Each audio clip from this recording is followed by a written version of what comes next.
"Fix this engine, Mr. Hayes," Claire Emerson said, her voice cool as polished steel, "and I'll get on one knee and propose to you in front of this entire boardroom." Silence cracked the air like a whip. Marcus Hayes didn't flinch. The conference room, a glass and marble monument suspended atop the 78th floor of Emerson Innovations, echoed with muted gasps. The board members glanced at each other, some amused, others horrified. A few stifled laughs broke loose. Then came the unmistakable click of a camera zooming in. Internal live stream. Every employee watching, every shareholder, every investor. Claire leaned back in her chair. Fingers steepled. Immaculate in her tailored navy suit with her platinum blonde hair slicked into a bun sharp enough to pierce steel, she oozed power and the cruelty that often comes with it. The engine prototype, sleek experimental, barely holding together, sat dead in the center of the room like a diffused bomb. Marcus stood beside it, a janitor in a worn-out navy jumpsuit.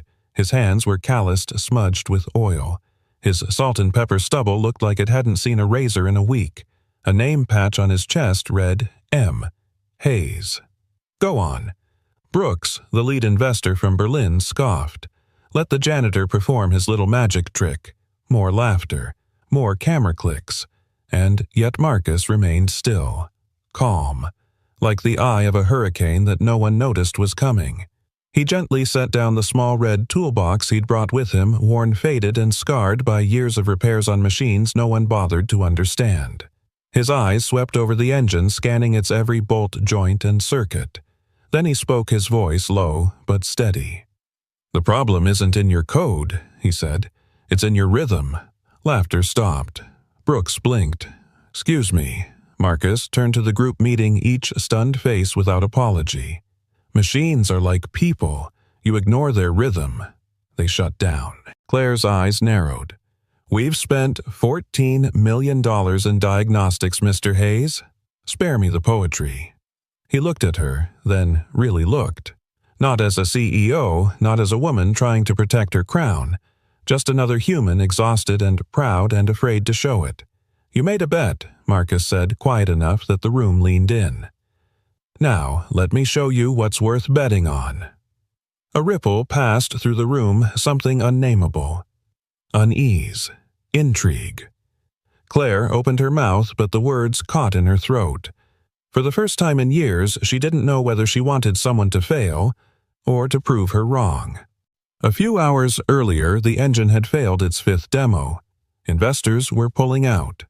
The German delegation threatened to withdraw their patent licensing deal if Emerson Innovations couldn't stabilize the prototype within 48 hours. The entire boardroom was on edge, nerves fraying like wires about to snap. Claire had watched as one overpaid engineer after another stumbled through explanations. She hadn't built this company to watch it burn. She'd built it to own the fire. And then Dr. Maria Reyes, head of R&D, the only one with any spine left, had stood up and said one name, Jamal Hayes. The room had blinked, confused. Claire had frowned. The janitor. "His father built engines for 27 years, Maria said. "The man used to rebuild rotaries by sound alone. Marcus grew up inside that workshop. He listens differently." Claire scoffed. "This is science, not jazz." Maria had only smiled. "Sometimes the line is thinner than you think." Now, Marcus reached into his toolbox and pulled out something that made everyone lean forward, a stethoscope. Not medical, mechanical, brass-framed, antique, the kind that only old-school mechanics use, designed to listen to engines the way a doctor listens to a heartbeat. He placed the cold metal head gently against the engine's side panel. The boardroom held its breath. A faint thump, thump, thump, thump echoed from the speakers mic'd in through the room's sound system, the heartbeat of a machine. Marcus closed his eyes. He wasn't in a boardroom now. He was 12 again, back in his grandfather's garage in Georgia. Oil under his nails, the scent of rust and sawdust in the air, his granddad saying, "Engines don't lie, boy, but they don't speak English either. You gotta listen. Machines got soul rhythm. That's how you find what's broken." He opened his eyes. "To everyone else it sounds fine, Marcus said, "but the compression on chamber 4 is dragging. Just enough to throw the balance off." Dr. Reyes leaned forward, eyes wide, which would cause the overheat loop in the self-regulating coolant valve. Claire blinked. Brooks rolled his eyes. "This is absurd." But something had shifted. Claire felt it, like watching a man walk barefoot across a tightrope she didn't even know existed. Marcus moved with quiet certainty, adjusting a dial, tapping a wire. "It's not about how fast it spins," he said. "It's whether it breathes right. Machines aren't impressed by money or titles. They just want to run the way they were made to." He stood back, gave a single nod. "Try it now." Maria hesitated, then pressed the ignition key. The engine roared. Not coughed, not stuttered. Roared with the steady hum of a predator awakening a sound deep and clean and alive. The boardroom exploded with gasps. Even Brooks stood up speechless. The screen monitoring core temperatures glowed green. All systems optimal. Claire's lips parted slightly. Marcus didn't celebrate.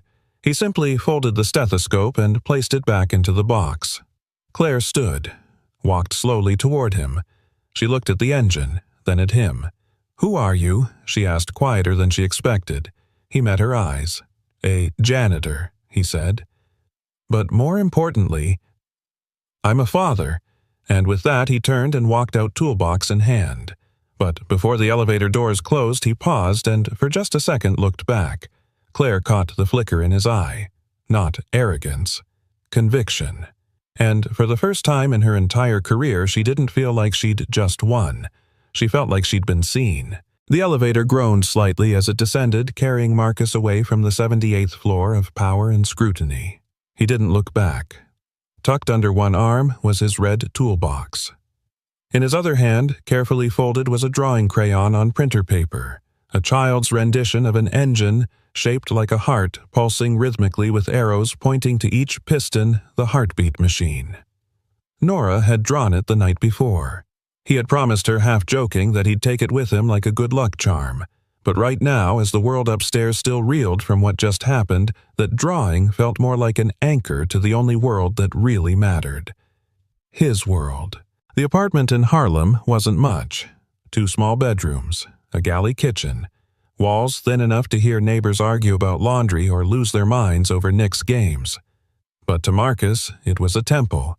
It was 7:52 p.m. when he pushed open the front door, the scent of lemon cleaner and crayons greeting him like an old friend. Daddy Nora flew into his arms like a comet, wrapping her skinny arms around his neck. He scooped her up and held her close, breathing in the scent of shampoo and peanut butter. "You're late," she said, pouting. "I drew a new version of the metronome for you. The gears sync better." "Well, then, I better sync my cooking skills," Marcus smiled, brushing her curls from her forehead. "Because someone's getting hungry." They moved together through the kitchen like a dance choreographed by years of surviving alone. He peeled carrots while she read out measurements from the old cookbook. "Do you think machines feel scared when they're broken?" she asked suddenly. Marcus looked up. "Scared?" She nodded seriously. "Like, if they know people are mad at them for not working, like they want to try harder, but they can't find the rhythm." He stilled. "I think machines are like people," he said softly. "They don't need someone yelling at them. They need someone to listen." Nora gave a small thoughtful nod, then returned to coloring. After dinner, while Nora curled on the couch with a worn copy of Charlotte's Web, Marcus cleaned the dishes and stared at the envelope propped against the fruit bowl. He'd left it unopened for 2 days. The return address was a law office in Albany.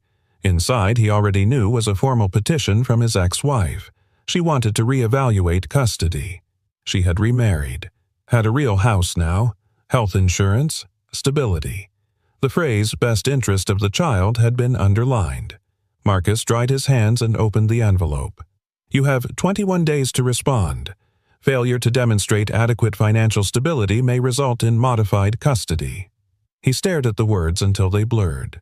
From the living room, Nora's voice floated in. "Did you know spiders write words in webs? That's how they save pigs." "You're the only web I care about, baby," he muttered. He walked into the bedroom, opened the wooden box beneath his bed, Inside was a stethoscope, his father's, the same one he used in the boardroom today. The diaphragm was dented. The rubber tubing was cracked at the bends, but it worked. He held it to his own chest. Thump, thump, thump, thump. No million-dollar software could teach him that rhythm. It was passed down like a torch. His father, his grandfather, men who didn't make noise but never stopped fighting, just like he couldn't stop now. Later that night, Nora had fallen asleep, arms sprawled across her sketchbook's mouth, slightly open in mid-thought. Marcus gently lifted her, tucked her into bed. She stirred. "Did they laugh at you again today?" "Daddy?" His chest tightened. Some did, but some listened. She squinted up at him. "Did you fix it?" "Almost," he whispered. "We're close." She nodded once. "Machines have hearts. You just have to find their beat." He sat there long after she drifted off the dim glow of her nightlight, casting soft constellations on the ceiling. He whispered into the quiet, "If I give up, you'll think it's okay to be stepped on." And it's not. Morning came with sirens outside and burnt toast inside. Marcus, dressed in the same navy uniform, patch fraying at the edge. He fixed Nora's lunch, braided her hair like her favorite YouTuber, and kissed her forehead twice, once for courage, once for luck. He walked her to the bus stop. She turned before getting on. "If they try to make you feel small again," she said, squinting like a little general, "just remember you already fixed the rhythm." He smiled. "And you drew the map." She grinned, then boarded the bus. Back at Emerson Innovations, Marcus entered through the maintenance door past rows of engineers who suddenly turned silent when he passed. Not mocking now, just uncertain. He's passed by Dr. Maria Reyes in the hallway. "You're a walking mystery, Mr. Hayes," she said with a smile. "Nah," he replied. "Just a dad with ears." She laughed, then handed him a note. Claire wanted to see him again. Marcus sighed. "I thought she'd be planning my public execution," he joked. Maria's eyes twinkled. "You shook something loose yesterday. Whether that's fear or hope remains to be seen." Upstairs in the executive suite, Claire Emerson stared at the city skyline like it had insulted her personally. She didn't turn when Marcus entered. "I should have you fired for insubordination," she said coldly. "I'm just the janitor, remember?" Marcus replied. A pause, a slow turn. Her eyes were sharp, unreadable. "You embarrassed me in front of billionaires, challenged my authority, and rewired my engine like it was your lawnmower. And yet, the board thinks you're our savior. I'm not," he said. "But I'm someone who doesn't run when things get messy." Claire studied him, and for just a moment the mask cracked. "Do you believe people can change, Mr. Hayes?" He blinked. "Depends. Are we talking machines or hearts?" "Both," she said. He didn't answer. He didn't need to, because somewhere deep in the silence between them, a new rhythm had just begun. The office lights had dimmed to a soft amber glow. Outside, Manhattan's skyline shimmered like it was trying to outshine the stars. Inside, Claire Emerson sat alone. Her heels off her shoulders no longer squared her reflection ghost-like in the floor-to-ceiling glass behind her. A notification pinged. She didn't look. She already knew what it said. Subject, internal. Live stream, replay. Metrics, views, 112. 452 comments, 3007. Top comment. The janitor fixed what a room full of engineers couldn't. She should have been furious. Should have demanded PR pull the video. Should have spun it. Instead, Claire closed the laptop and listened to the silence. She was 10 the first time someone called her useless. It was the day her father left. The door slammed. The world didn't end. It just got quieter in all the wrong places. Her mother didn't cry. She cleaned. Scrubbed the counter like it had offended her. Then she looked at Claire and said, "He left because of you. Couldn't even take care of yourself." That sentence burrowed deeper than any insult the board ever hurled. Deeper than market losses, corporate betrayals, or whispers behind her back.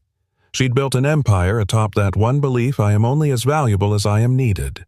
And now a janitor had walked into her kingdom, and realigned the heartbeat of her most expensive project. Claire leaned her head back and closed her eyes. "Machines have rhythm," she whispered to no one. What a ridiculous thing to say. And yet, through the tinted glass of her office, she could see the company courtyard far below. Two silhouettes emerged, Marcus Hayes holding the hand of a small girl bouncing beside him. Claire watched them like a stranger peering through the window of someone else's life. The girl pointed at something, laughing. Marcus knelt beside her, adjusted her backpack, brushed her curls out of her face with a tenderness so natural it didn't need to be explained. Claire's fingers touched the cold glass almost unconsciously. She had never had that, not once. Not from her father, not from her mother, not from the line of broken men who only saw her worth in stock options and proximity to power. She dropped her hand and exhaled sharply. "You're not envious," she told herself, "you're just tired." But even she didn't believe that. A knock at the door. Firm, intentional. She straightened. "Come in." Dr. Maria Reyes stepped in, tablet in hand, lips pressed into a line of restrained urgency. "We may have a solution," Maria said, getting straight to the point, "but you won't like it. Is it legal?" "Barely." Claire folded her arms. "Then I'm listening." Maria walked forward, placed the tablet on the desk, and tapped the screen. Schematics filled the display data points, flowcharts, adjustments. Marcus identified a timing imbalance. Not in the code, not in the software, but in the physical vibration pattern between the load valves and the onboard metering system. English, Maria. The engine doesn't feel right. It's not synced. It's like having a jazz band where the drummer's off by a half beat. Claire arched a brow. He's a janitor, not Thelonious Monk.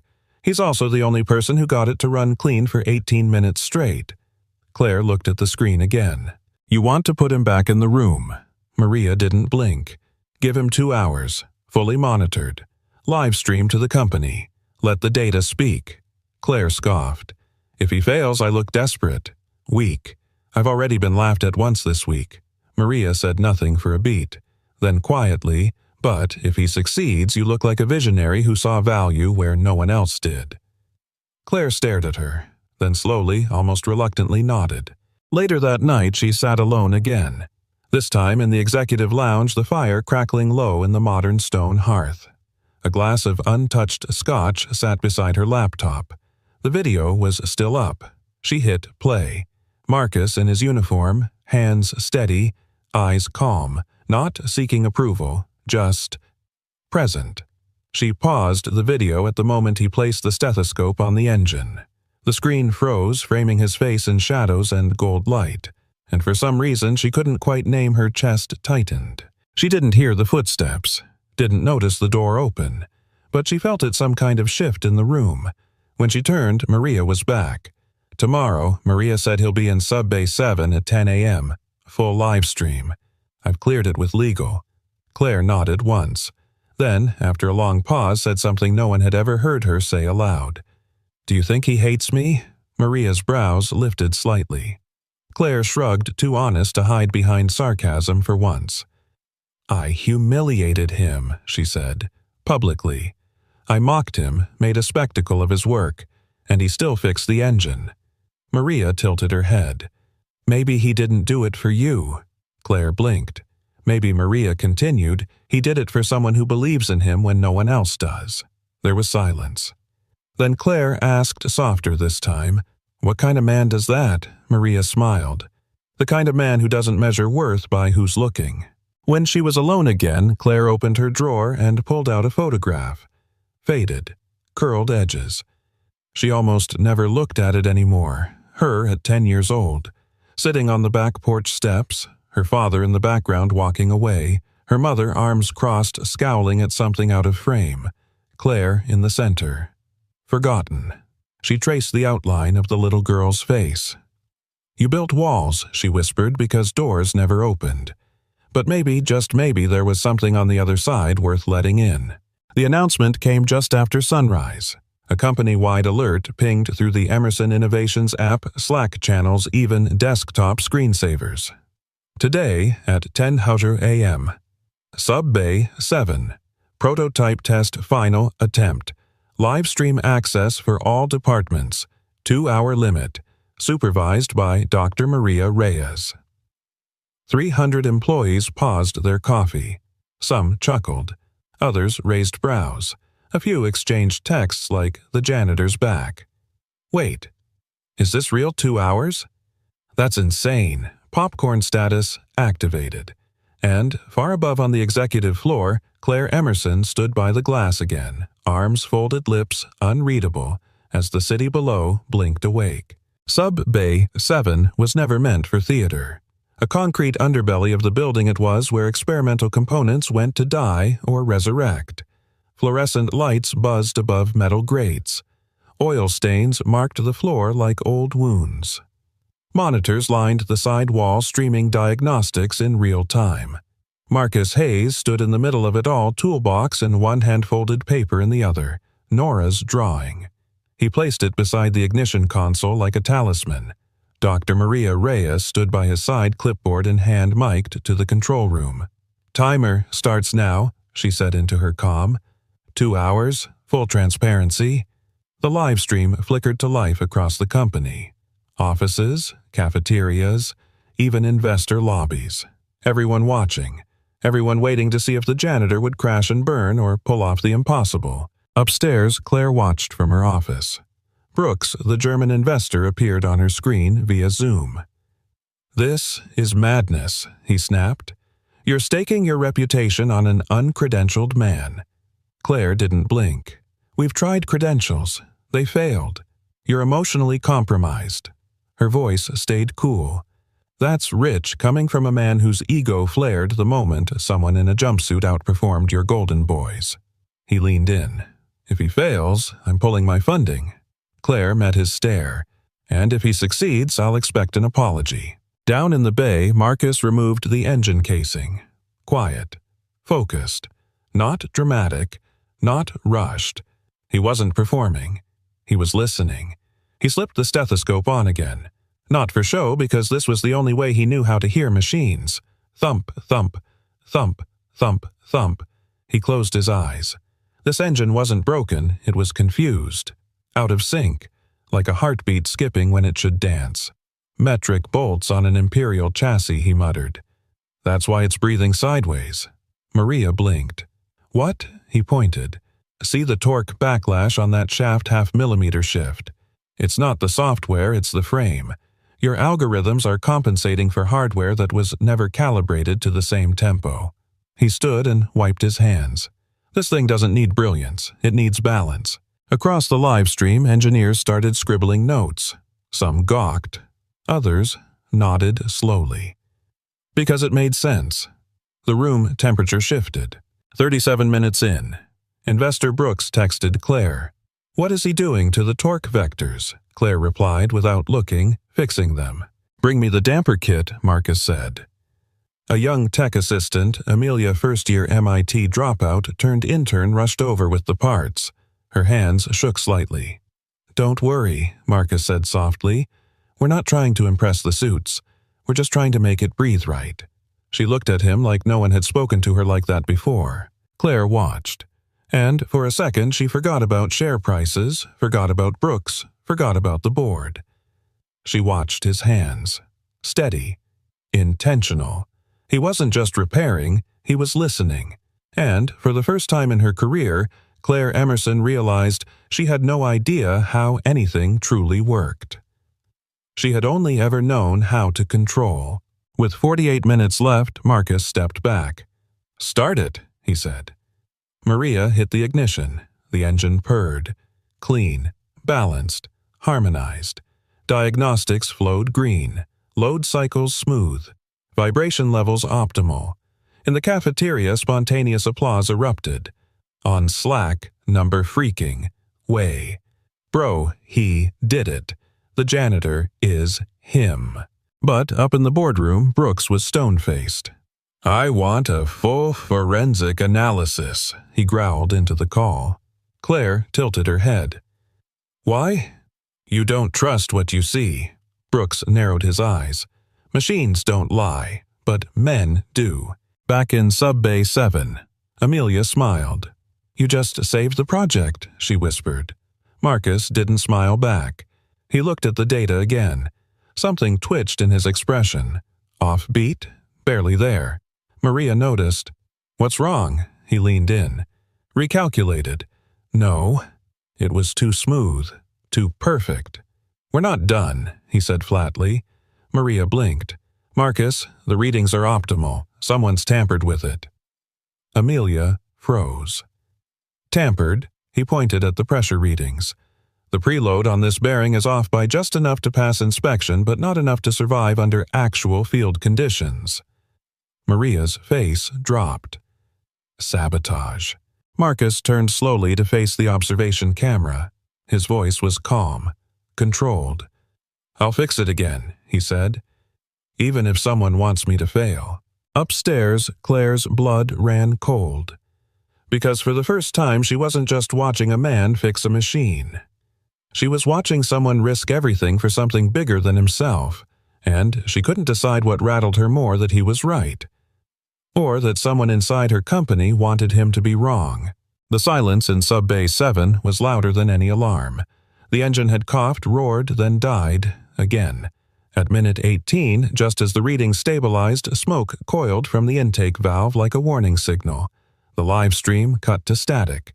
The diagnostic lights flickered from green to yellow, then red. Brooks was the first to speak. His voice piped in from the upstairs Zoom panel, smug and sharp. "Looks like the magic wore off Mr. Hayes." Marcus didn't answer. He crouched beside the machine fingers, gliding across the frame like a surgeon checking for pulse beneath the skin. Something wasn't right.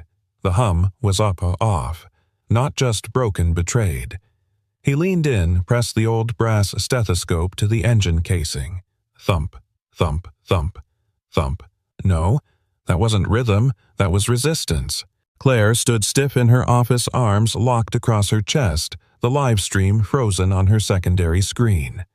She'd seen it before, failure creeping in like frost beneath the door. The moment everything slipped just far enough out of your grasp that there was no pulling it back. But Marcus didn't look defeated. He looked focused. Down in the bay, Dr. Maria Reyes approached slowly. "You did everything right. We triple-checked the tolerances." "Triple-checked isn't enough," Marcus replied, not looking up. "Not when someone wants you to fail." Maria's brows knit. "You think this was sabotage?" "I don't think," he said. "I know." He pointed at a small, subtle misalignment in the bearing preload system.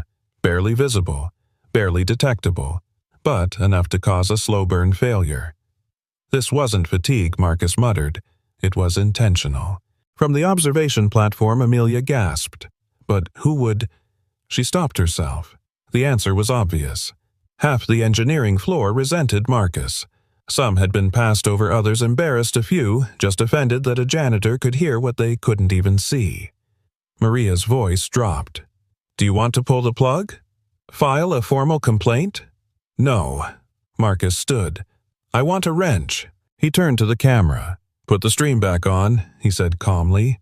Marcus, Maria started. "If they're going to watch me fail," he said, "they should at least see how a man fails standing up." 10 minutes later, the live stream blinked back to life. Claire sat forward in her chair. Brooks smirked in his little video window. "He's going to humiliate himself."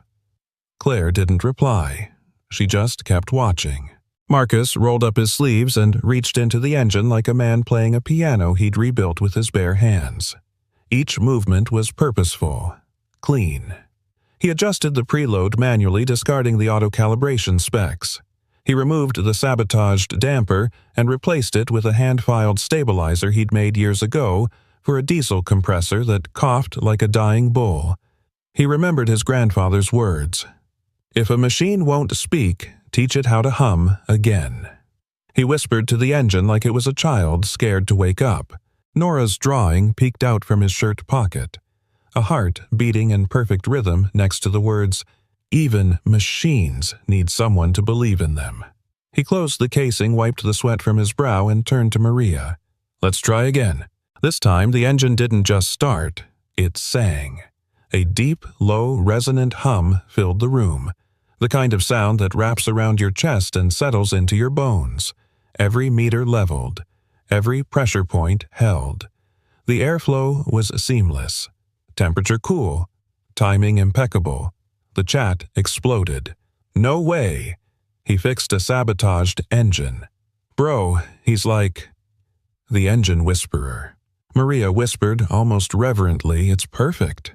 Marcus just stepped back and said quietly, "It's honest." Claire stood alone. She had watched hundreds of product tests, millions of dollars in innovation demos, dozens of viral press events. None of them had ever felt like this. She zoomed in the live stream, focused on Marcus's face.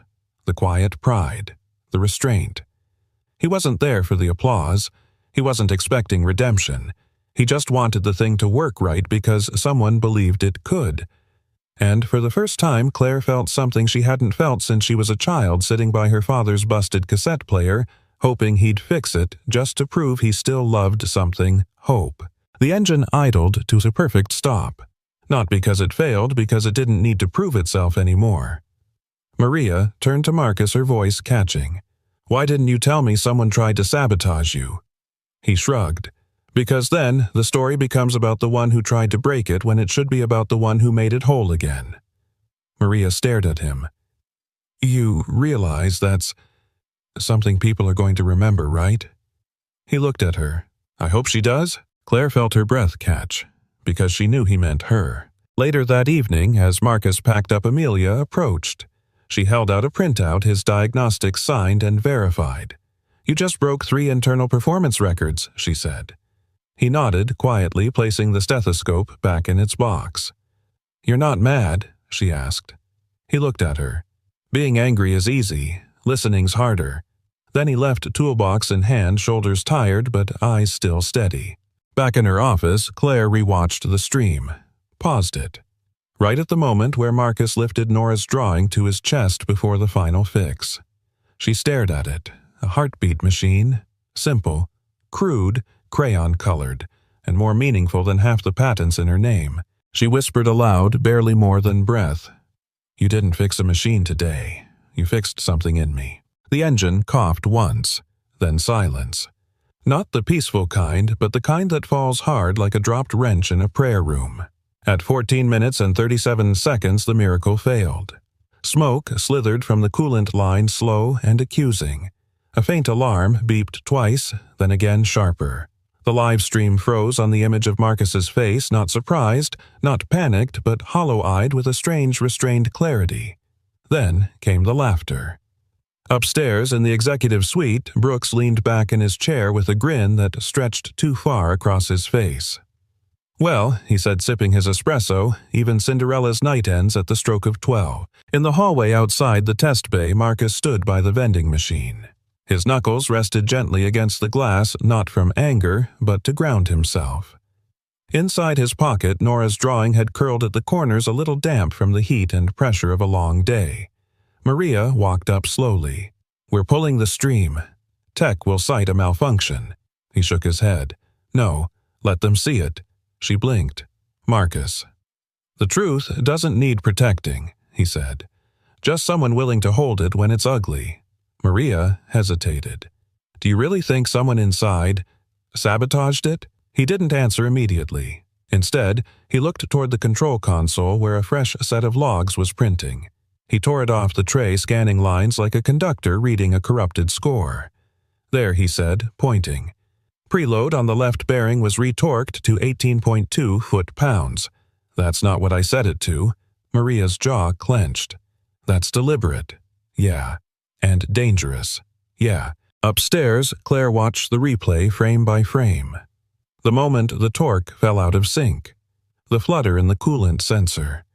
The ripple on Marcus's face so small most people would miss it. But she didn't. Because she'd seen that face before. In the mirror, years ago, when her mother had stood in front of her piano recital and whispered, "Don't embarrass yourself." That same forced calm. That same crushed pride. "What are you feeling, Marcus Hayes?" she whispered into the room. because I don't know what to feel for the first time in 10 years. Back at his apartment, Marcus sat on the edge of the couch, Nora asleep beside him in her favorite hoodie, 2 sizes too big, sleeves covering her hands like mittens. He hit play on his voicemail. Nora's voice recorded from her grandmother's house a few weeks ago. "Hi, Daddy, I miss you. Are you fixing big engines today?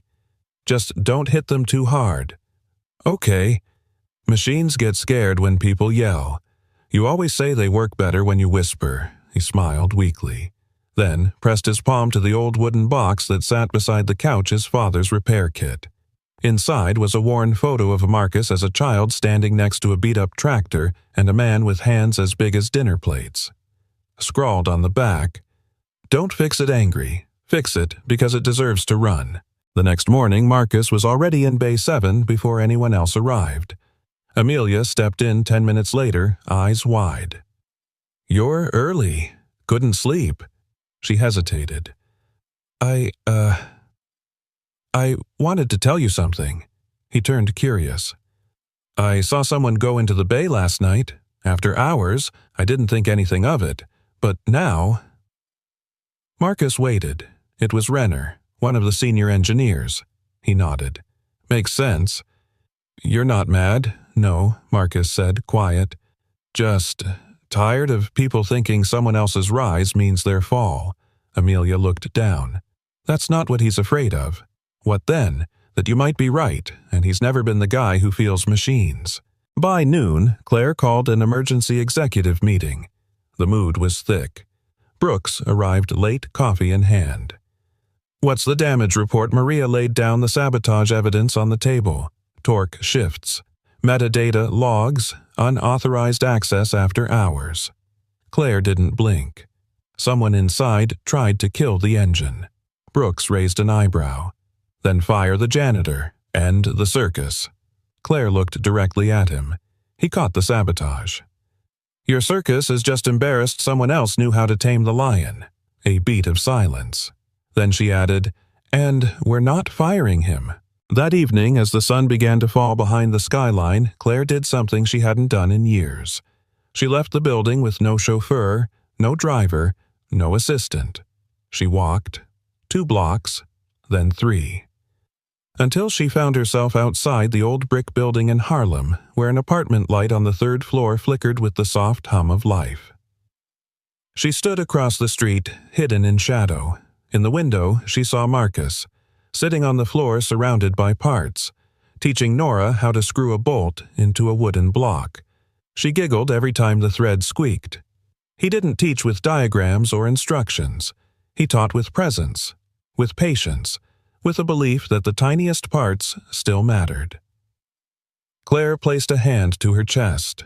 Her own heart felt uncalibrated. For the first time, she wondered if she had ever run smoothly. Back inside, Marcus tucked Nora into bed. She tugged at his sleeve. "Did it work today?" He sighed. "Not yet." "Did someone mess it up?" "Maybe." She squinted. "Did you get mad?" He paused. "I got quiet," he said. She smiled sleepily. "That's scarier." He laughed gently. "Yeah, maybe it is." Later, at the edge of sleep, Marcus stared at the ceiling. "They want me to quit," he whispered into the dark. "They want me to think I don't belong." But then, his fingers found Nora's drawing on the nightstand, creased worn but still beating with the color of hope. "But they don't know what it feels like," he said, "to be needed by someone who doesn't care about your title, just your presence." He closed his eyes, and somewhere in the quiet of that Harlem night, an old mechanic's heart kept time with a new kind of rhythm. Not just for machines, but for people. By the time the sun rose over Manhattan the next morning, Marcus was already back in Sub-Bay 7. He wasn't supposed to be. The official tests were done, the live streams offline, the damage reports logged. But he hadn't come to perform. He came to listen. The engine stood still, its casing open like a body on an operating table. Smoke stains still lingered in the corners. The sabotage had left its scar. But Marcus knew scars didn't mean the end. They were just where healing started. He slipped on his brass stethoscope and pressed it to the housing. Thump, thump, thump. The rhythm was faint, broken, but alive. like a heart struggling after trauma. "Don't worry," he murmured, fingers tightening on a ratchet. "We're not done yet." Amelia walked in quietly, holding a steaming coffee in one hand and a new torque wrench in the other. "You know, no one expects you to fix it now, right?" Marcus looked up and half smiled. "They didn't expect me to start either." She set the wrench down beside him. "You're not mad about what happened?" "Being mad," Marcus said. "Tightening a bolt is what got it sabotaged in the first place." She blinked. "I'm not here to outshine anyone," he continued. "I'm just here to keep my promise." "To who?" He looked toward his chest pocket where Nora's drawing now lived inside a clear plastic protector. "To a girl who believes machines have feelings and that her dad can fix anything, even when the whole world's watching him fail." Amelia swallowed hard. "You know," she said softly, "most of the people here, they don't hate you. They're just scared. Scared of what... that maybe they've been looking at machines like puzzles to solve, not people to understand." Together, they lifted the modified bearing assembly into place. Amelia watched closely as Marcus adjusted the preload not by digital readout, but by feel. A mechanic's ear, a grandfather's teaching, a janitor's instinct. Then came the silence. Marcus placed the final panel, turned the key, and stepped back. The engine roared, not loud but confident, like a song played in tune for the very first time. Every sensor blinked green. The vibration monitor, once jumpy and nervous, pulsed in a steady wave. Amelia stared. "It's beautiful," No Marcus said, finally exhaling. "It's honest." High above, in a shadowed corner of the observation deck, Claire Emerson had watched the entire thing. She hadn't meant to come down, but she couldn't stay away. She told herself it was about due diligence, leadership, optics, risk mitigation. But it wasn't. It was about him. About the man who fixed things not for applause, not for credit, but because broken things deserved a second chance. She watched as he walked to the bench, pulled a cloth from his toolbox, and gently polished the brass on the stethoscope like it was a family heirloom. Which, of course, it was. Later that afternoon, Claire summoned Marcus to her office. No assistants, no cameras, no lawyers. Just the two of them. When he walked in, she was staring at a photo frame on her desk, a black and white image of a piano recital stage, long faded corners worn. A girl in a stiff dress sitting alone at the edge of the keys. She didn't look up. "Is it true you rebuilt a transmission using parts from a dishwasher?" Marcus paused. "You heard that story? Brooks is still ranting about it." He chuckled. "I wouldn't say rebuilt, but yeah, I made it run." She finally looked at him. "You made this company run again." He said nothing. So she added, quieter this time, "You made me realize we forgot the point of all this." There was a long, strange silence between them. The kind that doesn't demand to be filled. Then Claire walked around the desk. Close. Closer than any executive was supposed to stand near a janitor. She looked at his hand, still stained with oil, still steady. "Do you ever fix things because you're afraid of what happens if you don't?" Marcus's eyes didn't flinch. "I fix them," he said, "because somebody's counting on me to try, even if I can't promise I'll succeed." Claire inhaled sharply, like the truth had found its way through a crack she thought was sealed shut. Then she said something no one in the company had ever heard come out of her mouth. "Thank you, Marcus." He blinked. "For what?" "For not letting failure stop you, and for making me want to believe in something again." The next day, Claire personally invited Marcus to join the team for the official road test, the final live demonstration to the board, investors, and global partners. Marcus was hesitant. "I'm just the mechanic." "You're the heartbeat," she said. When the day arrived, the presentation floor buzzed with quiet tension. Reporters, cameras, board members. And in the center, the self-driving prototype rebuilt, recalibrated, reborn. Claire stood at the podium, poised, calm, but her eyes searched for something or someone. Then she saw him, Marcus, standing near the bay doors in his uniform toolbox by his side, and next to him, Nora, wearing a yellow dress, holding her laminated drawing like a badge of honor. Claire smiled. Then she did something no one expected. She stepped back from the mic and waved Marcus forward. He froze. She leaned in and whispered, "Let them hear it from the man who taught us how to listen." Marcus stepped up. He looked at the crowd, then at Nora, then at the engine. "Machines aren't magic," he began. "They're memory, rhythm, pressure and patience and hope, and sometimes they just need someone to believe they're still worth fixing." He nodded toward the bay. "Let's drive." And when the wheels turned smooth, sharp, balanced, something happened. Something bigger than a product launch or an engineering triumph. A shift. Because in that moment every eye turned not to the engine but to the man beside it. Not the CEO, not the investors, but the janitor, who refused to let things stay broken. The test track stretched like a promise under the autumn sun, 2 miles of asphalt curling beyond the glass walls of Emerson Innovations. Reporters crowded the perimeter, their cameras trained on the sleek prototype vehicle gleaming at the starting line. But Marcus wasn't looking at the cameras, or the board members gathered on the platform. He was looking at Nora. Her curls framed her face as she pressed her nose against the glass observation window. In her hands, she clutched the laminated drawing, her heartbeat machine. He raised 2 fingers in a silent salute. She lifted hers back, grinning. The tension in his chest eased. "Final checks complete," Maria called out. She stood by the console headset, secure eyes bright with something between pride and terror. Claire hovered just behind her hands, clasped, her expression schooled into calm. But her eyes were locked on Marcus. "Are you ready?" she asked quietly. Marcus adjusted the wrench in his hand as if grounding himself with the simplest tool he owned. "I've never been more ready for anything," he said. "Not because I'm sure I'll succeed, but because I can't afford not to try." Claire's lips parted just slightly. It wasn't a boardroom answer. It wasn't strategy. It was truth spoken like a vow, and for reasons she couldn't name it, rattled her more than any market threat ever had. The ignition sequence began. The hum rose low and steady like a drumbeat echoing across the asphalt. The vehicle rolled forward, sensors flickering green, the rhythm of its movement almost human. The crowd leaned in. 50 meters, 100, smooth, balanced. Marcus didn't move from his post near the console, but his hand brushed the stethoscope in his pocket like a priest touching a rosary. Inside the observation deck, Nora gasped. "He did it. Daddy fixed the rhythm." Her voice carried innocent and unfiltered, cutting through the buzz of analysts and journalists. Heads turned. A few chuckles rose, but no one dismissed her. Because she was right. The car glided like a dancer across the track.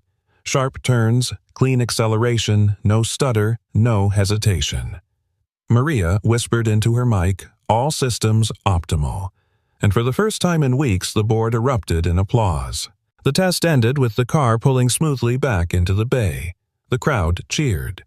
Engineers clapped each other on the back. Investors muttered about renewed contracts and future patents, but Marcus barely noticed. Because the moment the vehicle came to a stop, Nora wriggled free from the assistant who'd been asked to watch her and bolted across the concrete. "Daddy." She collided into his arms with the force of a 100-pound miracle crayon drawing still crumpled in her hand.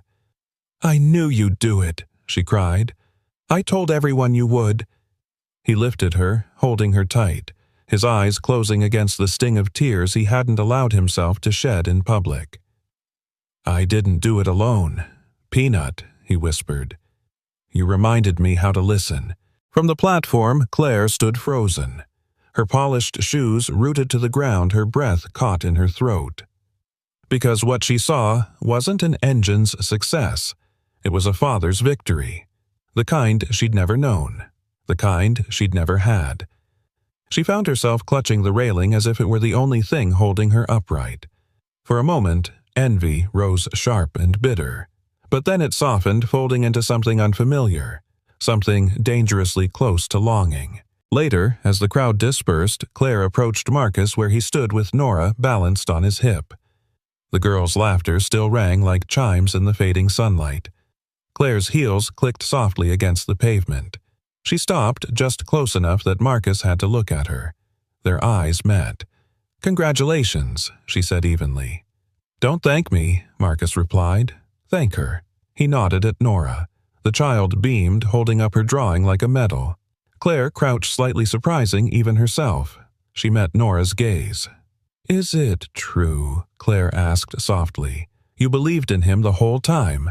Nora tilted her head, curls bouncing. "Of course. He never quits. He just listens harder." The words hit Claire like a cord struck in the hollow of her chest.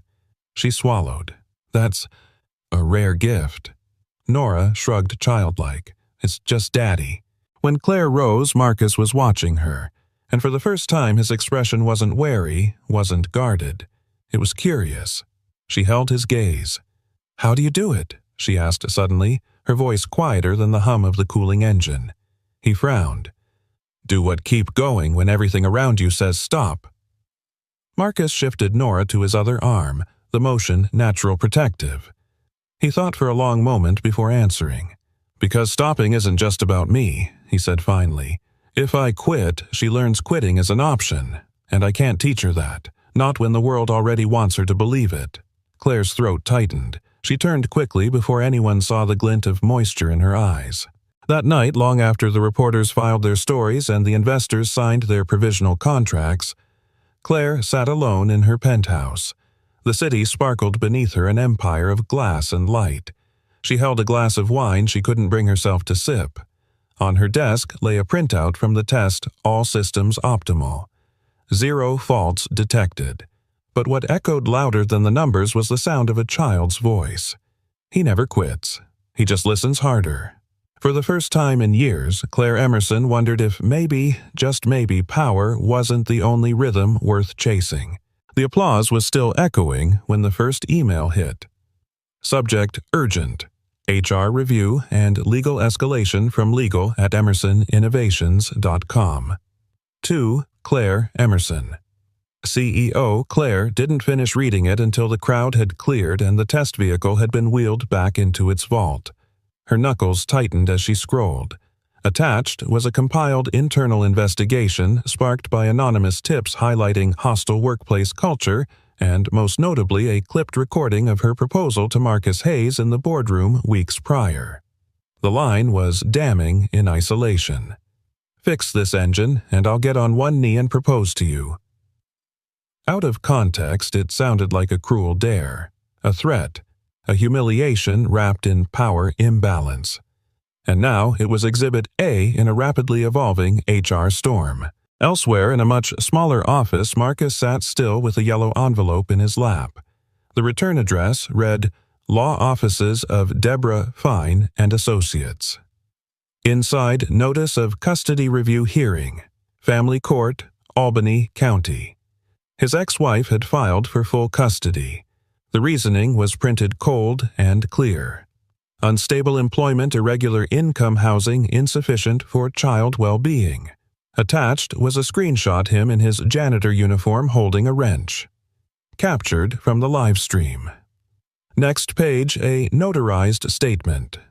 We have concerns about the child's exposure to corporate conflict and uncertain environments. Marcus didn't move. He didn't speak.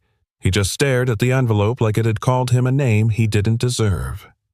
Nora, asleep on the couch, clutched her now tattered drawing, the lamination peeling slightly at the edges. He exhaled slowly. "They're not trying to take the engine," he whispered. "They're trying to take her." The next morning, Claire entered the executive boardroom to find the air already thick. Brooks stood by the windows, arms folded, smirking. Weber, the German investor, skipped pleasantries. "We want the janitor off the project," he said bluntly. "Immediately. His name is Marcus Hayes. Hayes, then. Remove him. The video of your, let's call it, bet has gone viral. HR is now involved. Public relations is flailing.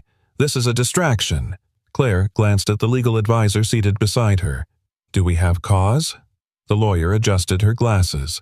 "Not legally. He hasn't breached contract. In fact, there's record-breaking performance tied to his contributions. But, peer optics. Yes, it's problematic. Investors are anxious. Your board wants distance from scandal." Brooks leaned in, voice slick. "You can either keep him or keep your seat. You won't keep both." Claire didn't answer, not yet. That night, she didn't go home. She walked. No driver, no security detail. Just heels clicking on cracked sidewalks until she found herself in front of a dimly lit apartment building. The door buzzed. Marcus answered in a gray t-shirt, tired but alert. He didn't look surprised. Just wary. "You came to fire me?" he asked flatly. Claire didn't speak. He stepped aside. She entered. The apartment was small but clean, and the scent of coffee and faint sawdust lingered in the air. Nora's sketches were taped along the wall, some abstract, others surprisingly technical. "You're building a blueprint," Claire murmured. "She is," Marcus said, motioning to the fridge. "Yesterday she said the problem with most machines is that nobody hugs them."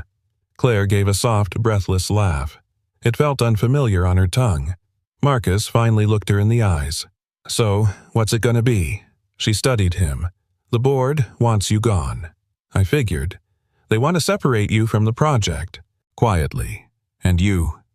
She didn't answer right away. "Then I want to do what's right, but I don't know if what's right and what's safe are the same thing anymore." Marcus nodded. "They're not." She glanced at Nora's sleeping form curled under a blanket, the tip of her thumb still in her mouth. "You'd walk away from everything she said quietly if it meant keeping her, wouldn't you?" In a heartbeat, Marcus replied, "Because I already lost too much pretending a paycheck was the same thing as love." Claire swallowed hard, and in that moment all the cold power in her blood thawed just enough to hurt. Back in her own penthouse, she found herself staring at an old photo again. Her father sitting at a table reading a paper, her 5 years old holding up a picture. He hadn't looked at her, not once. Her mother's handwriting on the back, Claire always wanted him to see her. The next morning, Claire called a meeting. Not in the boardroom, not in legal, but in the employee cafeteria. She stepped onto the makeshift platform with no script, no teleprompter, just her voice. "I made a mistake," she began. "I weaponized a man's integrity for show, and he still saved this company." Gasps echoed. She continued. "If being a leader means protecting my ego over protecting my people, then I don't deserve to lead." She turned to Marcus, standing at the back beside Amelia and Maria. "Mr. Hayes." "Marcus, this company owes you more than a job. It owes you dignity, and no matter what the board decides next week, I won't ask you to shrink so I can keep my title." Nora clapped first, loud, off rhythm, pure. Then others joined in, engineers, assistants, even the janitorial crew, not for the CEO, but for a man who listened harder. Back in her office, Claire found Marcus waiting. He didn't say thank you. He didn't need to. Instead, he said, "You didn't just protect me today. You protected the girl who's watching me." Claire nodded, voice quiet. "Maybe. We're both trying to prove something to someone we used to be." The press conference was scheduled for 3:00 p.m. By 2:15, the main atrium of Emerson Innovations was packed wall to wall, reporters jostling for angles, employees whispering in tight clusters, executives standing with rehearsed neutrality. Above it all, the company's logo hovered on a massive LED screen backlit in sleek corporate blue. But beneath the gloss, everyone knew this wasn't about a product update. This was about the fallout, about the janitor who fixed the company's heartbeat, about the CEO who dared to admit she was wrong, about a little girl whose crayon drawing now hung laminated beside the prototype in the R&D bay. Marcus stood just off stage adjusting the sleeves of his only clean button-up shirt. Nora held his hand fidgeting with the hem of his cuff. "You okay, Daddy?" He nodded once. "I've had tougher crowds." "You gonna tell them about the rhythm?" she asked. Marcus smiled. "I think they already felt it." Amelia, standing nearby, leaned in. "They're ready for you." He looked at her. "What if I say the wrong thing?" She shook her head. "You've been saying the right things all along. It's just the first time they're actually listening." Claire stepped up to the podium first. She wore a charcoal gray suit, simple, no jewelry, no statement heels. The crowd quieted the moment she opened her mouth. 3 weeks ago, I made a bet I thought was clever," she began, voice steady but stripped of her usual icy command. It wasn't. It was demeaning. It was wrong. Flashes from cameras snapped across the room. I've spent years believing power came from control, from being the smartest person in the room, from not apologizing. But today, I stand here to tell you the person who saved this company wasn't at the top floor. He was mopping the floors. A wave of hushed murmurs swept the space. His name is Marcus Hayes, and it's time you heard from him. Marcus stepped forward. He didn't use notes, didn't look at the teleprompter. He looked straight ahead, at faces both skeptical and searching, at engineers who once mocked him, at janitors who stood taller now, at Claire whose shoulders had dropped just slightly as if laying down armor, and then at Nora, who stood in the front row nodding like she already knew what was coming. "I don't know much about suits and stocks," Marcus said, voice calm, measured. "But I know machines. I know how they sound when they're in pain. I know how they whisper when they're about to give up. And I know people ain't so different." Silence. The kind that leans in. When I first came to this building, nobody looked at me twice. I was the janitor, the man with the mop, and that was okay. I didn't need a spotlight. I just needed the job. He paused. But then I saw something broken, and not just in the engine. His eyes flicked briefly to Claire. I saw a company that forgot how to listen, that measured value by degrees and titles, that forgot that rhythm matters in machines and in people. He pulled something from his pocket, the stethoscope, his grandfather's. My daughter once said that machines get scared when you yell at them, that they work better when you whisper. Maybe people do too. Camera shutters went wild, but no one spoke.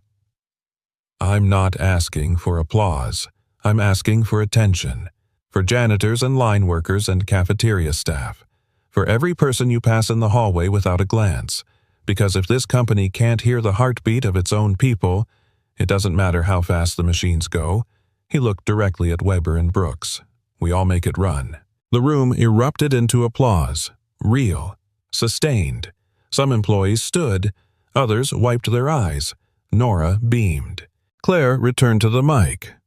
"Starting today, we're founding the Nora's Future Fund, a vocational scholarship program for children of support staff. And we'll be launching a mentorship pipeline connecting our engineers with custodial and operations teams. No one here will be invisible again." Also, she turned to Marcus. "I'm donating my entire Q4 bonus to launch it, and I hope others on this stage will follow." There were nods, a few awkward coughs from the board, then slow, reluctant claps that soon grew bolder. Afterward, while the cameras were packing up and interviews were being lined up, Claire found Marcus by the courtyard fountain.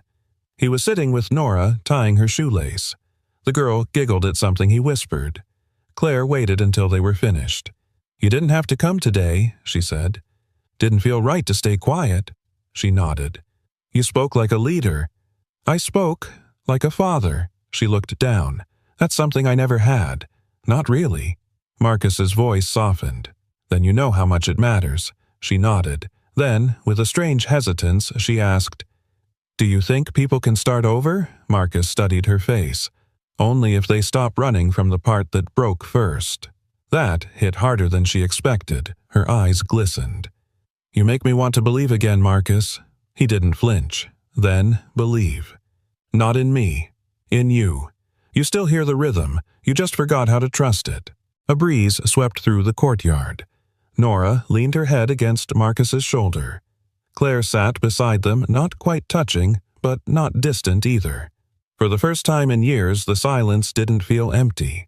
It felt earned. It felt full.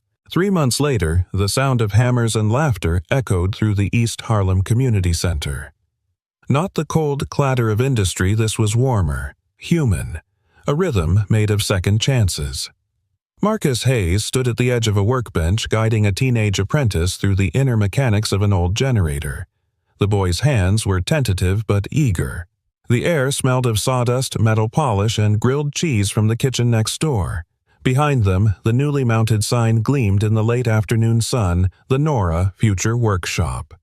In honor of those who fix what others leave broken. "I think it's sticking." the boy muttered, adjusting a bolt. Marcus leaned over with a smile. Because you're tightening it with fear instead of feeling. How do I feel a machine? He gently placed a hand over the boy's. You listen. It doesn't speak in words, it speaks in resistance, in rhythm. You'll know when it trusts you. The boy blinked, then nodded. That's deep, Mr. Hayes, Marcus chuckled. That's borrowed from a 6-year-old with crayons. From across the room, Claire Emerson watched the exchange with her arms crossed, but her shoulders relaxed, her posture softer than the woman who once ruled boardrooms with surgical precision. She wore jeans now, a simple blouse, her heels replaced by worn sneakers that Nora had decorated with marker hearts. And at her side, the little artist herself bounced in excitement, her curls even wilder than before. "Can I give him my blueprint?" Nora asked, tugging on Claire's sleeve. Claire smiled. "I think he'd be honored." The center had become more than a workshop. It was a bridge between worlds that rarely spoke. Between people who once stood on opposite ends of power and paycheck. Between a CEO who had forgotten how to feel and a janitor who never forgot how to listen. Later that evening, long after the apprentices had gone home and the tools had been cleaned, Marcus stood beneath the string lights hanging from the rafters watching Nora chase bubbles across the courtyard. The final community event of the year was winding down, potlucks, packed up music fading into jazz standards, laughter lingering like perfume. Claire walked out beside him carrying 2 mugs of cocoa. "I still can't believe we pulled this off," she said, handing him one. "You say that like you weren't the one who sold your vintage Porsche to fund it." Claire shrugged. "Some things are worth more than horsepower." He sipped. "Nora still talks about that car like it was a unicorn. Tell her I replaced it with better mileage." He laughed. "What's the fuel economy on peace of mind?" She smiled but didn't answer. Instead, she looked out across the courtyard. "I used to think leadership was about being untouchable. The person who never cracks, never cries, never stumbles." Marcus glanced at her. "And now I know the ones who build the strongest engines usually have the most scars." He nodded.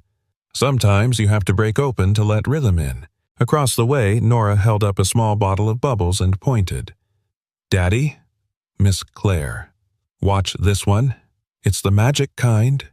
She blew gently. A single bubble floated upward, shimmering in the golden light of dusk. As it rose, it caught the reflection of the 3 of them. Marcus, Nora, and Claire standing shoulder to shoulder, a triangle of warmth. The bubble hovered for a long moment, then drifted into the sky. Marcus watched it with quiet wonder. "She thinks bubbles carry wishes?" he said. Claire glanced at him. "And what do you think? I think they carry truth. They rise when we finally let go of what weighs us down." They stood like that for a while, silent, still content. Not rushing, not fixing, just being. Eventually, Claire spoke again, her voice low, vulnerable. "Do you ever think about what this could be?" Marcus turned. "This us." He didn't flinch. He didn't look away. "I think about it every time you walk into a room and I don't feel small."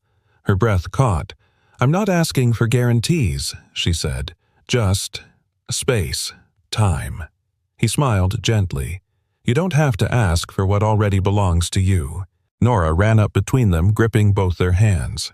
"Can we go get ice cream now?" "Even if it's cold," Claire chuckled. "Ice cream is always in season." Marcus grinned. "That's my girl." They walked off down the path, Marcus on one side, Claire on the other. Nora swinging their hands in the middle like she was conducting a silent song only she could hear. Behind them, the lights of the workshop flickered on one last time, illuminating the wall where Nora's crayon drawing had been blown up into a mural. A machine, shaped like a heart, humming in perfect rhythm, surrounded by people holding hands. And underneath it in bold lettering, "When we listen to each other's heartbeats, we remember our own." And just like that, a janitor, a CEO, and a little girl who believed in rhythm reminded us all that family isn't something you're born with. It's something you build one heartbeat at a time.